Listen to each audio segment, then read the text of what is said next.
Salamat sa kapangyarihan ng mahiwagang hangin.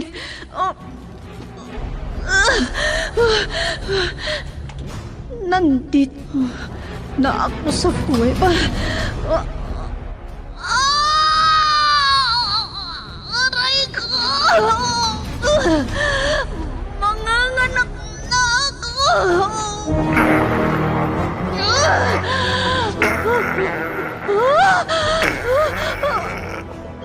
Bayawak!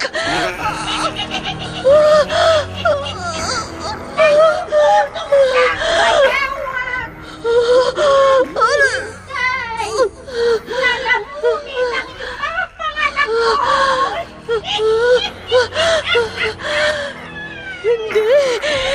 Hindi ko ipahihintulot! Bathala ng hangin! Iligtas mo ang lahi mo!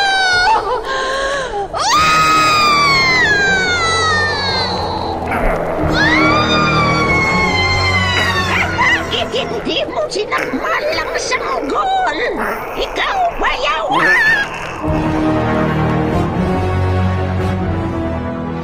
Immortal. Kasaysayan ng isang dayuhan na hindi mapagtanto ang pinanggalingan. Punong-puno ng pakipagsapalaran ang kanyang buhay mortal sa likuran nang hindi niya alam ang kanyang pagkakakilanlan. Ano ang kanyang pakay sa mundo ng tao? Immortal! Naiibang nobela na inyong mapapakinggan sa oras na ito mula Lunes hanggang Sabado. Nobela at sa panulat ni Leti Astudillo Aquino at sa direksyon ni Lubimin Aquino Sr.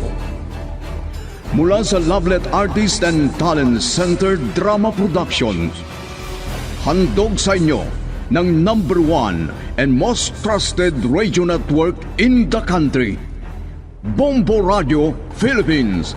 Basta Radio Bombo! Immortal!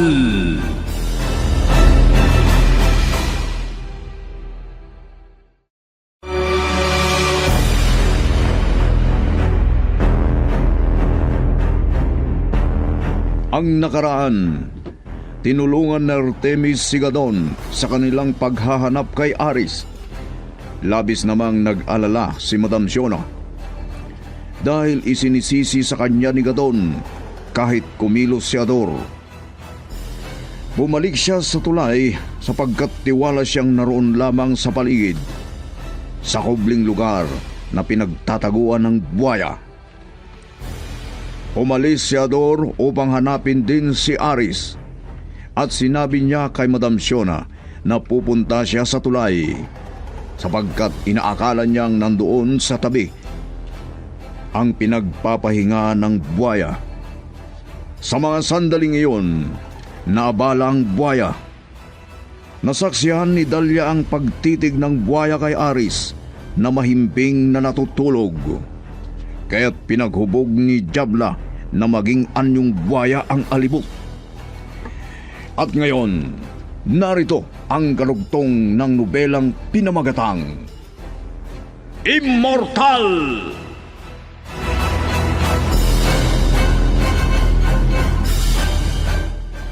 Amar! Amar! Lokong batang ito. Nandito lang kanina sa rooftop. Ang alam ko'y naglalaro siya sa buhanginan. Pero wala na siya. Naku po. Pinalaan pa naman ako ni Sir Artemio. Nabantayan siya kapag umalis. Kung hindi, lagot ako. Baka raw hindi makauwi sa bahay nila. Dalia! Dahlia!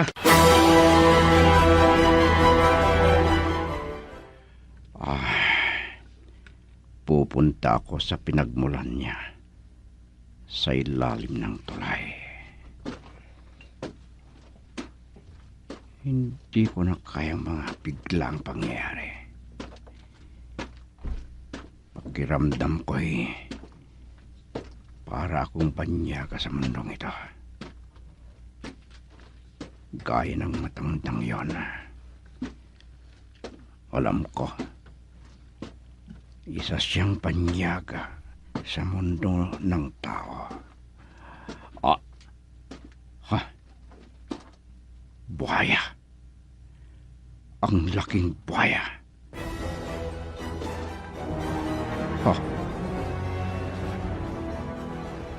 Ano yan? Biglang naglaho. Wala nang buhaya. Paano nawala? Ang matanda. Bumalik. Inang matanda! Saglit lang! Alis na. Inang matanda! Sandali lang!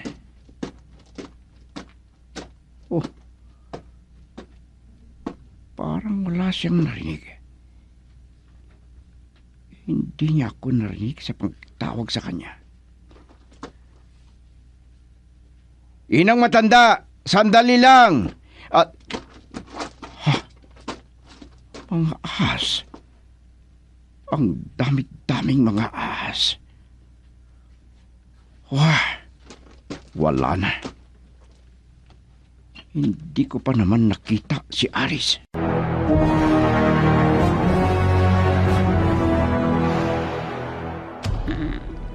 Bahala ang alibot kung magpasaklolo. Pagkakataon na namin. May magbubukas ng gate. Bahala na ang alibot sa kanya kung sino man yan. Andyan na. Bakit, Ador? Matatanggal na tayo! Hayan! Tapos na kayong lahat!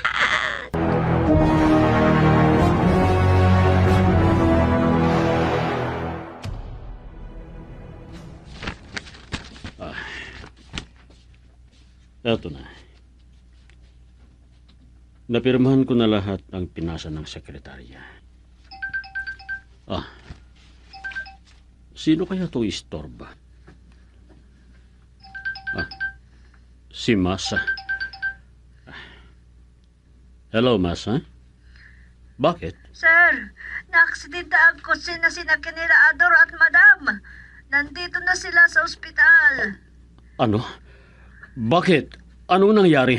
Papunta sana kami sa bahay ni Rayane, pero bumangga ang sasakyan sa pader ng kapitbahay. Ano? Anong ospital ang kinaroroonan ninyo? Sige, papunta na ako dyan.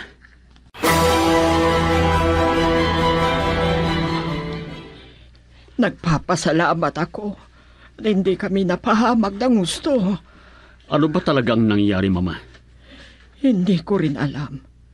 Bigla na lang nagwala si Ador nang mabuksan ni Masa ang gate. At napaandar niya ang kotse. Inikot-ikot niya ang manibela na parang may humahawak sa katawan niya. Ano? Hindi ko na nakita. Pero diretso ang kotse. Bumangga sa konkretong pader ng kapitbahay. Akala ko mamamatay na kami. Buti na lang. At hindi nyo kasama si Aris at Carmina. Hindi pa umalis si Masa at Carmina. Kasi si Masa ang nagbukas ng gate. Ganun ba? Si Ador lang talaga ang makapagsasabi kung ano ang pumasok sa katawan niya. May marka kasi nakagat sa binti niya. Di bale, Mama. Kakausapin ko siya mamaya.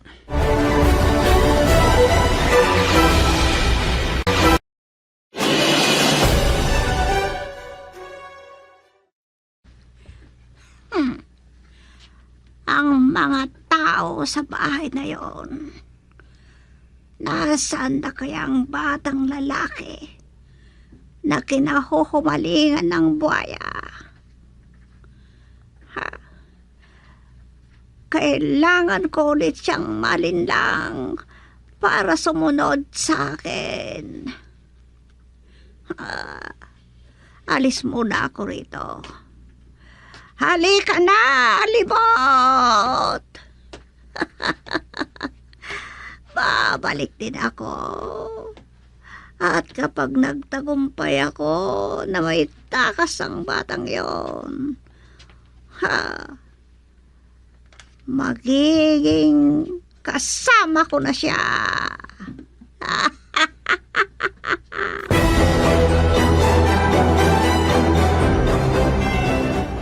Hindi ko makakalimutan ang nangyari. Naaksidente kami. Dahil sa alibot daw na pumasok yata sa damit niya. Mabuti na lang at hindi siya kinagat. Ano ang mga itong nangyayari? Buhaya daw ang nakita niya at biglang sumusunod sa kanya. Pero si alibot pala ang nagdulot ng aksidente. Ay, nakakakilabot ang buhaya. O baka naman anak ng buhaya yun. Hindi siguro. Pero parang bayawak ang laki niya. Uy, baka nga anak ng buhaya. Ganyan ang paglalarawan ni Ador. Ayun, hindi makausap. Natakot ulit. At nawalan na yata ng katinoan. Hindi makausap ng matino. Hindi umiimik o sumasagot. Ay, ang mahirap niyan. Baka mabaliw na ang logo dahil sa mga nangyayari sa kanya.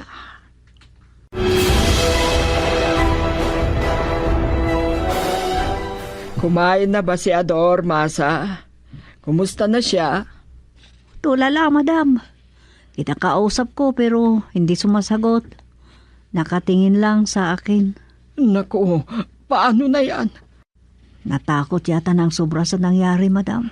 Masa, Ay, ano ba kasi itong mga nangyayari sa atin ngayon? Si Aris, problema natin. Tapos si Ador, nadagdag pa. Ay, hindi ko rin alam.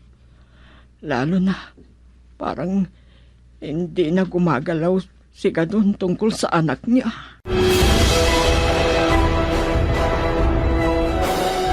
Nakakapangamba talaga si Ador. Parang wala man lang epekto sa kanya ang pagpulupot sa kanya ng sawa. Napatay na niya ang sawa. Pero para bang wala siyang pakialam. Alam ko kung gaano siya natakot noon. Pero si Gadon, walang imik. Dumiretso lang sa kwarto niya pagkarating namin dito sa bahay. Ay, hindi ko maintindihan si Gadon. Bakit gano'n ang mga sinasabi niya? wala na raw dapat ipangamba. Kahit pumunta pa si Aris doon sa buhaya na nakitang pumasok sa ilalim ng tulay. At si Ador naman, hindi ko rin maunawaan kung siya ba'y natatakot pa o hindi na talaga kinikilabutan sa buhaya. Nakakagulat din. Pinilipit siya ng sawa. Pero parang walang nangyari. Baka nandyan na si Masa. Tama. Maayos naman siyang naatasan. Siguro, nandyan siya sa kwarto ni Carmina. Sinabi ko talaga na huwag niyang iiwan si Carmina. Mahirap na kung ang apo kong babae ang maging puntirya ng mga bagay na nangyayari kay Aris. Kaya hindi siya dapat pabayaan. Si Ador ang babantayan ko kung ano ang gagawin niya.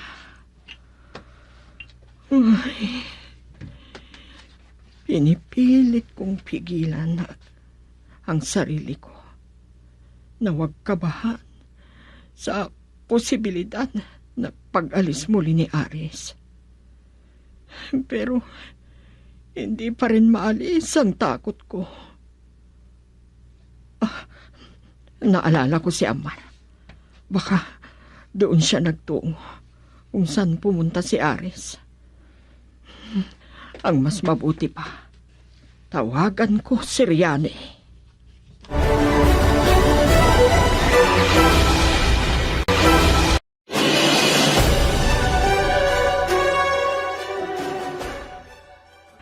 Huwag kayong mag-alala, madam. Kasama ko si Aris dito. Oo, madam. Naglalaro sila sa rooftop. Siguro, maya-maya lang, maglalaro na sila ng table tennis. Oo nga pala. Na-deliver na lahat ng in-order kong complete set ng table tennis. Oo, maganda yun na paglilibangan nila.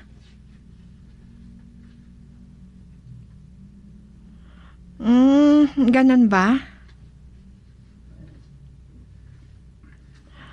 Oo. Malaki na si Aris at kaya na rin niyang magpunta kung saan niya gusto.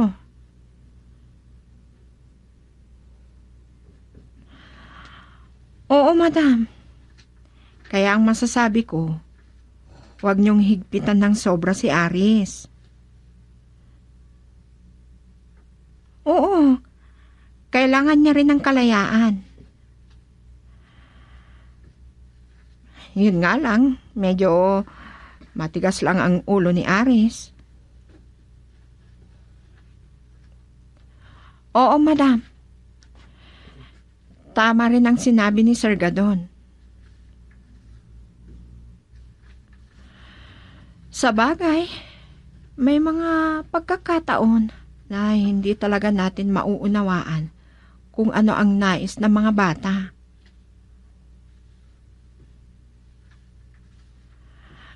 Oo, madam. Salamat din. Bye. Ay, sobrang nag-alala talaga si Madam Shona. Pero, hindi ko rin siya masisisi. Mahal na mahal niya ang apo niya. Ang mabuti pa, maganda na ako ng merienda para kina Amar at Aris para masamahan ko sila sa rooftop.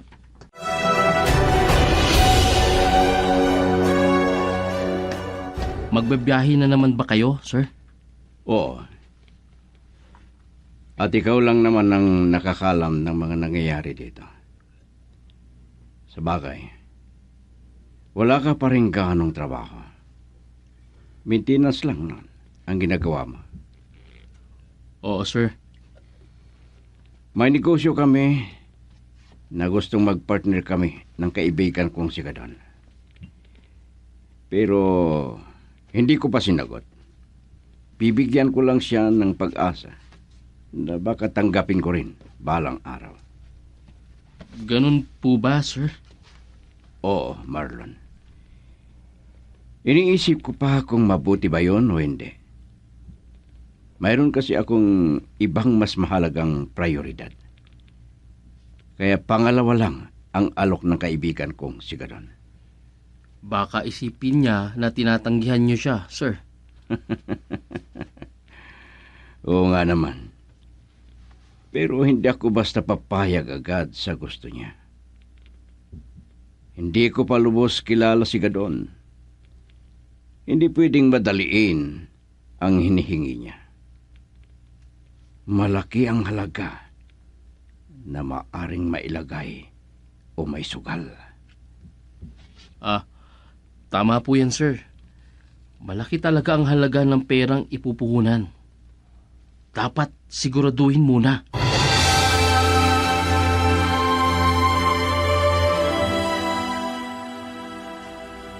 Anong may paglilingkod ko po sa inyo, sir? Talagang hindi mo makakalimutan ang sir na tawag mo sa akin, Riani. Nasanay na po kasi ako mula nung nagkakilala tayo. Sa bagay nga naman. Gusto ko lang sabihin sa'yo, isasama ko si Amar sa aking biyahe. Kung papayag ka. Ha? Saan po kayo pupunta? Hindi naman kami lalayo. Gusto ko lang naman na ituro sa kanya ang mga bagay-bagay na kailangang matutunan niya habang bata pa siya. Nagtitiwala ako sa inyo dahil alam kong hindi nyo pababayaan ang anak ko. Sige, papayag ako. At isa pa, hindi na kayo iba sa kanya. Maraming salamat, Riani. Pumasok kayo, sir. Nandyan si Amar. Kausapin nyo. Oo nga, ano. Alam mo, bata pa si Amar. Pero gusto kong maagad na ituro sa kanya habang lumalaki. Salamat. Dahil nandyan kayo lagi na nagtuturo sa kanya sa mga dapat maituro sa isang lalaki na katulad niya. Alam mo, ikinaliligaya ko ang mga ginagawa ko. At maraming salamat sa iyong pagtitiwala. Walang anuman. Ikinagagalak ng isang ina na mayroong isang tao na nagpapahalaga sa isang anak niya.